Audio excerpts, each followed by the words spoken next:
Today I'm going to show you how you can perform a reverse Google image search on Vivo Y17.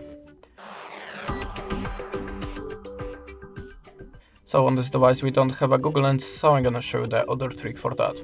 In the first step, open your web browser and go to the google.com site.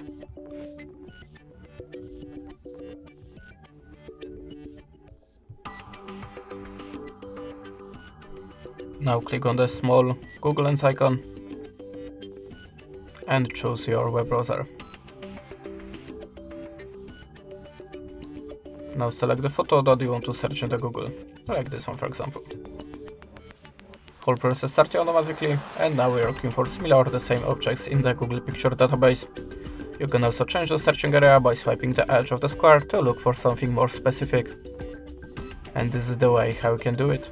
Thanks for the watching, leave us a like, a comment, and goodbye.